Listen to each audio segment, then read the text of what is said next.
My parents are sending me to fat camp against my will for the entire summer. I'm 14 years old, I'm a guy, and this was supposed to be the summer I'd finally breathe. No more waking up at 6 a.m. for school. No more fake smiles in the hallway. No more watching the clock tick in math class while my stomach growled because I had skipped breakfast again. Just me, my friends, video games, late night walks, maybe a few lazy afternoons by the lake. Instead, my parents have decided I'll be spending it at a place called Camp Greenwood, which, despite the cheerful name, is basically a prison for overweight kids. They're calling it a wellness camp. I call it fat camp. I live in New York State with my mom and my stepdad, Mark. My biological dad died before I was even born, so it was just me and mom for the first 10 years of my life. We weren't just a family, we were a team. She worked a lot, but when she was home, we'd eat dinner together, watch TV, and laugh at stupid commercials. Then she met Mark. He's not a bad guy. I want to make that clear. He's not the stereotypical evil stepdad from a Disney movie. He doesn't scream at me, doesn't insult me, doesn't try to take my dad's place. If anything, he keeps his distance. He makes mom happy, and after years of us scraping by, his business means she doesn't have to work herself into the ground anymore. But it's awkward. We talk politely, ask how each other's day was, and then retreat to separate corners of the house. We don't fight, but we don't connect either. Now here's the thing, I'm not just a little chubby. I'm fat. Always have been. Last year, I was the tallest kid in my class, but I weighed about 260 pounds, 118 kilograms. I know it's a lot. I'm not delusional. But I don't care. I'm not lazy. I do well in school, I help out when I'm asked, but I love food, and I've never pretended otherwise. I've tried diets. They made me miserable. I've tried eating clean. It made me feel like I was constantly punishing myself. So I stopped trying. My mom cares way more than I do. She's not cruel about it, no yelling or name-calling, but she drops hints. Invites me to the gym. Buys nothing but healthy food for a week, then acts surprised when I'm still hungry. Makes comments about taking care of myself in that gentle, motherly way that feels harmless until it piles up over the years. A few weeks ago, we went to the doctor. He gave me the same lecture I've heard a dozen times. Eat better, exercise, think about my future. I nodded along, knowing it would go in one ear and out the other. Apparently Mom and Mark took it as gospel. Today, last day of school before summer, they called me into the kitchen. The second I sat down, I knew something was off. Mark had his hands folded on the table like he was about to deliver bad news at a board meeting. Mom's coffee sat untouched. "Ethan," Mark began, "we think it's time for you to make a change. We've enrolled you in Camp Greenwood. You'll be there from June 1st until mid-August." I blinked. "What?" "It's a wellness camp," Mom said quickly. "You'll get healthier, meet new friends." I pulled out my phone, typed the name into Google, and felt my stomach sink. The picture showed smiling kids running in matching t-shirts, counselors leading group workouts, and meal trays that looked like something from a hospital cafeteria. I looked up at them. "This is a fat camp." Mark's face didn't change. "Call it whatever you want. It's already paid for." And just like that, I knew. This wasn't a conversation. It was a decision. It's not up for debate. For a second, I thought maybe I'd misheard them. "Wait, you're sending me away? For the entire summer?"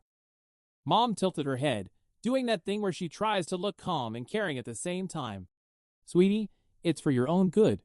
You'll thank us one day." I felt my heartbeat pick up. This is a punishment. What did I even do? Mark leaned forward, elbows on the table, voice steady like he was explaining business logistics. "It's not punishment. It's an opportunity.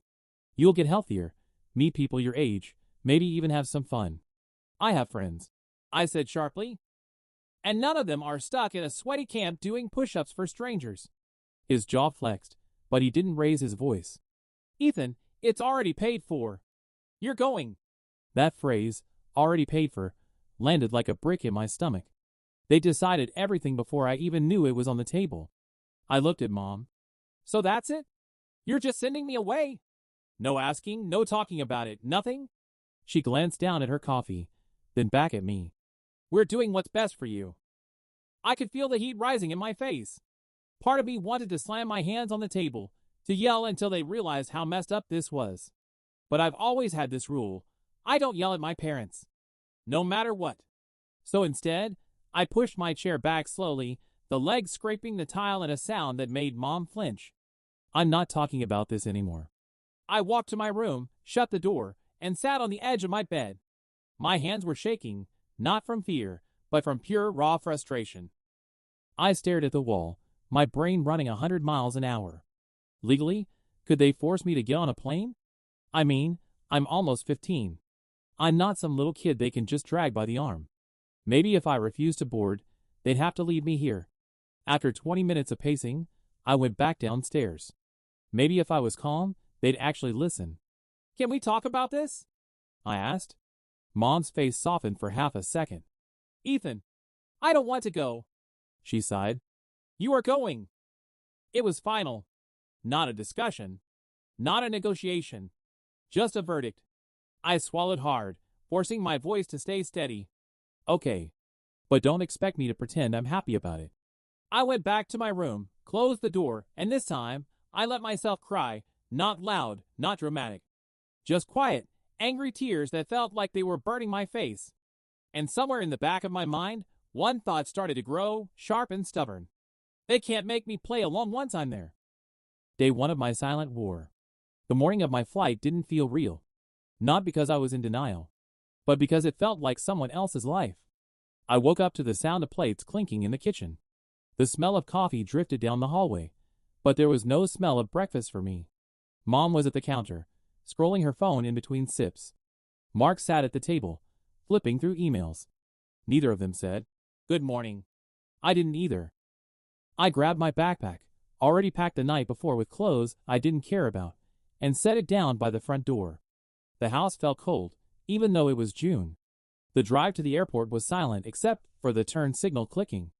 I kept my headphones in, staring out at the blur of trees and billboards. I didn't even turn music on. I just didn't want to hear them try to make conversation. At the gate, Mom turned to me. "You're going to thank us one day, Ethan. You'll see." I pulled my boarding pass from her hand without answering. The flight was short, but it felt like hours. I didn't read, didn't sleep, just sat there, arms folded, pretending the hum of the engines could drown out the fact that my entire summer was already gone. When we landed, I followed the other camp kids to a bus park outside. It was bright white with Camp Greenwood written in bold green letters on the side. Someone had even painted cartoon trees around the logo, like they thought that would make it less humiliating. The bus ride was full of awkward small talk between strangers. I didn't join in. I just watched out the window as the city faded into back roads, then into dense forest. When the camp finally appeared, it looked like a summer postcard. Rows of wooden cabins, a sparkling lake, a big mess hall with a deck out front. If I'd been here by choice, maybe I would have thought it looked nice. A counselor, tall, tan, wearing a visor and a name tag that said Tyler, was waiting by the bus. His smile was so wide, I could practically hear his dentist's cash register ringing. "Hey! You must be Ethan. Welcome to Camp Greenwood." I gave him a polite nod. "Thanks. Just so you know, I'm not here to do any activities." The smile twitched. Well, let's get you settled in first." "No, seriously," I said. "My parents forced me to be here. I'm not trying to lose weight." "I'm not doing the program." He laughed like I'd just told the funniest joke of his week. But the way he glanced at another counselor told me he'd just mentally tagged me as a problem. That evening, when they called everyone to the welcome ceremony, I stayed on my bed in the cabin. Tyler came back, leaning on the doorframe. "Come on, man. It's just the intro. You'll meet your cabin mates, hear the rules." "I'm good. It's not optional." "Then you'll have to drag me." We stared at each other for a few long seconds. Finally, he exhaled through his nose and walked away. I lay back on my bed, staring at the wooden ceiling, feeling a small spark of satisfaction. One battle down. And the war had just begun. 6 days in the bunker. The next morning, the cabin was chaos before sunrise. Guys stumbling out of bed, lacing sneakers, counselors yelling about morning cardio. I stayed under my blanket, staring at the knot patterns in the wooden wall. 2 counselors came over. "Ethan, let's go. Breakfast is starting." I'm not going. If you don't come, you don't eat. I rolled onto my back. Then I'm not eating. They exchanged that quick, silent glance that adults give each other when they've decided someone is going to be a pain in the ass. That day, I skipped everything: workouts, team games, the nutrition seminar. By dinner, my stomach felt like it was folding in on itself, but I refused to walk to the mess hall. No food for me that night. The next morning, same thing, lying in bed, ignoring the call for breakfast. By lunch, someone finally caved and brought me a tray: pale chicken breast, steamed vegetables, a piece of wheat bread so dry it crumbled in my hands. I ate it without a word. It was then I realized something important. They weren't going to physically force me to participate. They'd try persuasion, guilt, maybe even humiliation, but not actual force. That was my leverage. Over the next few days, the counselors rotated through every tactic in the book. Friendly approach. Hey man, you'll like it if you give it a shot. Peer pressure.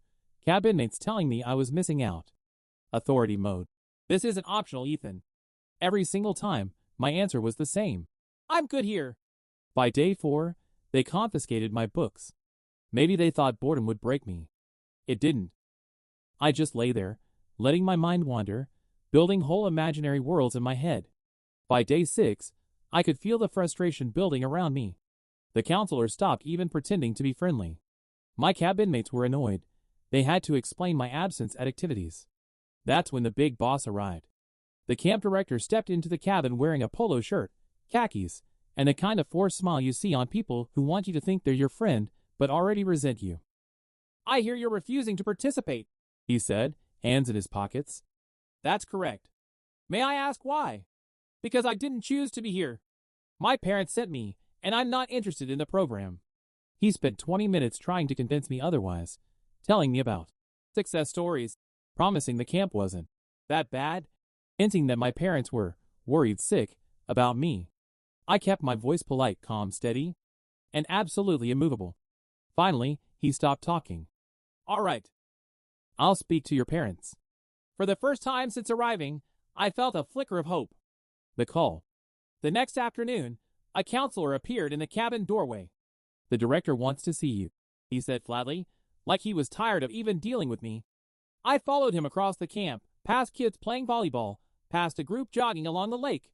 It felt like I was walking through a commercial for a life I wasn't buying. The director's office smelled like coffee and paperwork. He was already seated behind his desk, phone on speaker. Go ahead, he told the line. Mom's voice came through first, too sweet to be natural. Ethan, honey, please. Just try. You might actually like it. Mark's voice followed, deep, controlled, like he'd been practicing. You're wasting your time there if you don't participate. You could be getting healthier right now. I sat down slowly, leaning back in the chair. I told you before I left, I'm not doing this. That hasn't changed. That was all they needed to start circling me like sharks. Mom went for guilt. We're worried about your health, and this is our way of helping you. Mark went for shame. You're acting like a child, Ethan. This isn't how mature people handle things. The director went for logic. You're already here, so why not make the most of it? It was like being cornered in a boxing ring, each punch coming from a different direction. And all I could think was, you can't force me to care. I stayed calm. You can keep me in this cabin for the rest of the summer if you want. But you can't make me play along. There was a pause. The director tapped his pen against the desk. All right. 3 days. Think about it. If you change your mind, you can still join in. 3 days or 30. I said. It won't make a difference. But they made me do it anyway. 3 more days of sitting in that cabin, eating whatever bland tray they brought, ignoring the sound of activities outside like it was another world. On the 4th day, I was called back to the office. No phone this time, just the director, looking like a man who'd finally given up on a bad investment. We've decided to send you home, he said. I didn't smile, didn't thank him. I just nodded. Inside, I felt the rush of victory. By that evening, I was on a plane back to New York. Mom was waiting at the airport. She didn't hug me. Mark carried my bag to the car without a word. The ride home was silent, the kind of silence that doesn't fade after a few minutes. It digs in, makes itself comfortable. But I didn't care. I'd won. When fear finally got me. Coming home from camp should have felt like freedom. It didn't. Yeah, I'd won the battle, got sent home early, didn't have to sweat through 2.5 months of forced workouts. But victory tasted like stale air in silence. Mom and Mark barely spoke to me. When they did, it wasn't about anything real, just short, clipped questions about homework or whether I'd eaten. Meals stopped being family events. Mom would stock the fridge with healthy stuff, then leave me to fend for myself. Then came the pills. A few months after camp, I had a brutal episode of heartburn. So bad I couldn't breathe for a moment, and the ER doctor thought it might be a heart attack. They sent me home with heart medication. I went online, looked up the side effects. They scared me more than the chest pain had.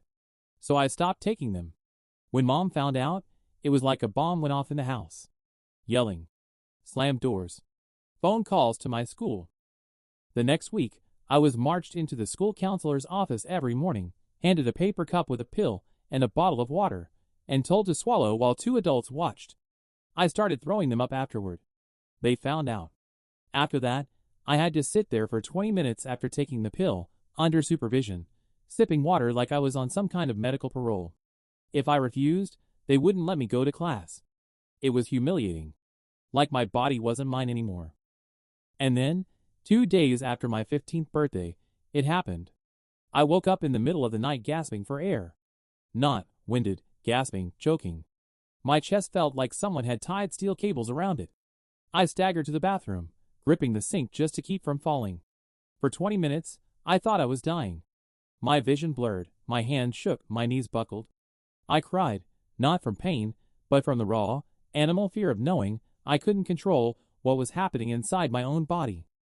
When it finally passed, I sat on the bathroom floor for a long time, staring at the tiles.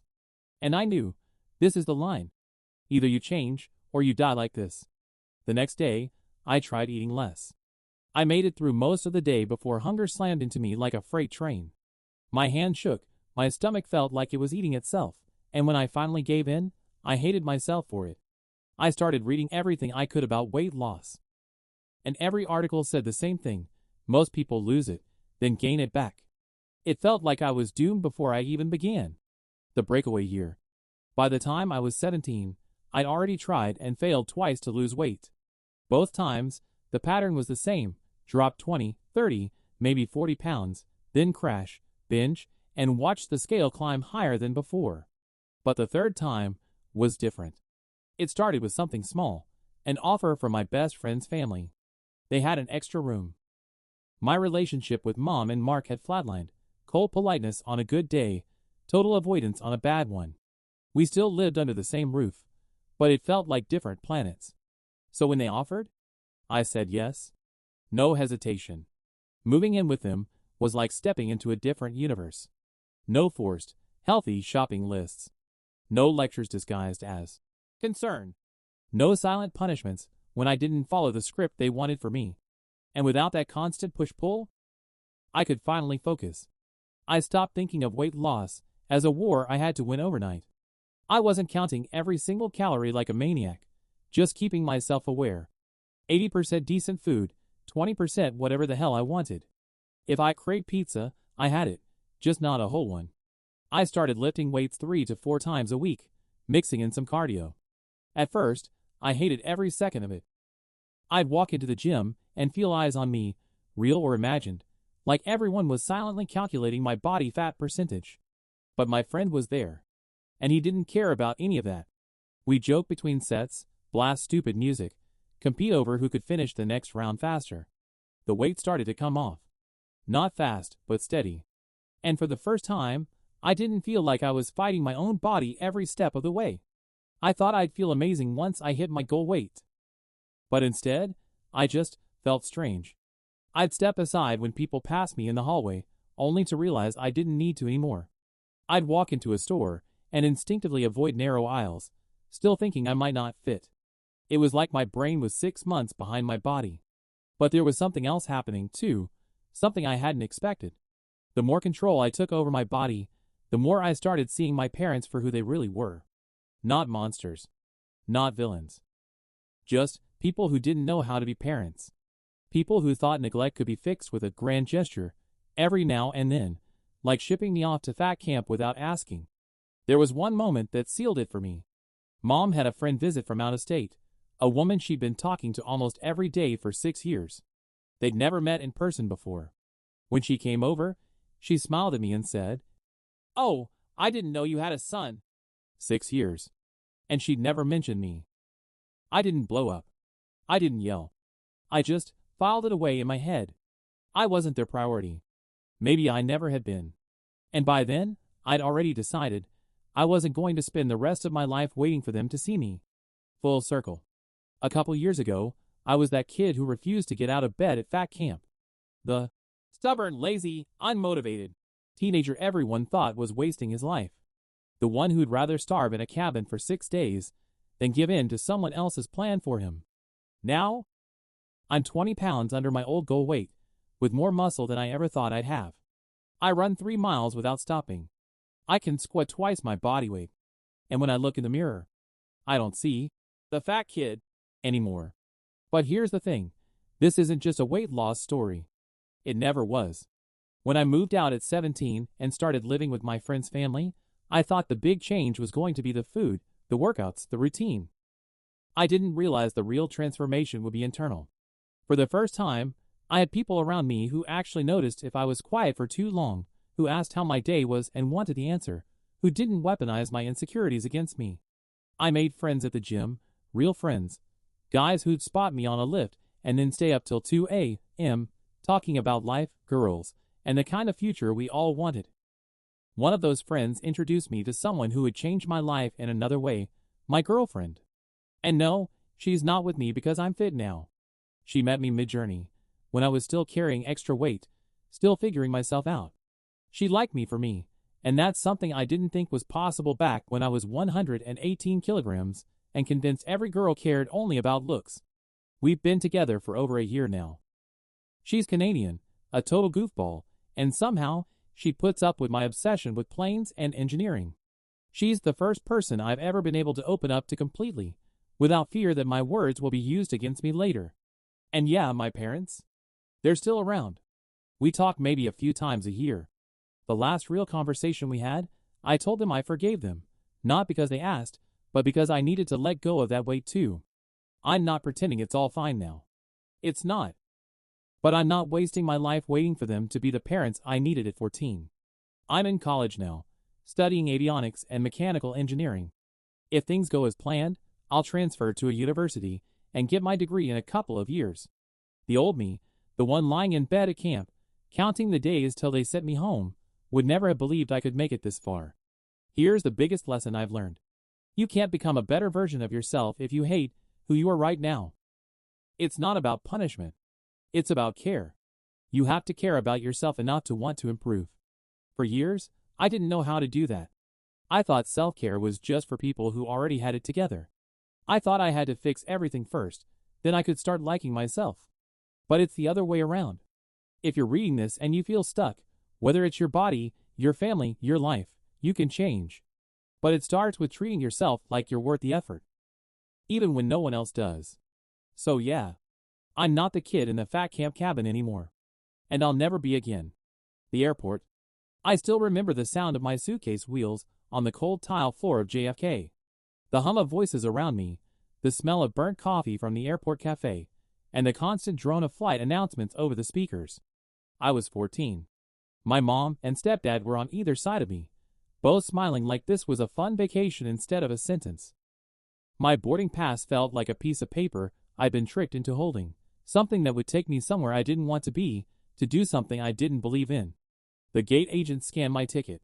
"Have a great summer," she said. Her voice was bright, but my stomach sank. I paused. Just stood there. For a moment, the whole terminal seemed to fade out. I could hear my heartbeat in my ears. What if I just didn't go? What if I turned around, walked back out, and kept walking until my legs gave out? My stepdad's hand landed on my shoulder. Gentle, but firm. "Go on, kid." And for some reason, I did.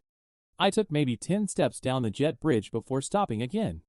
My mind was screaming at me to run, but my feet were frozen. That's when the flight attendant at the door gave me a curious look. "You okay, honey?" she asked. I almost said no.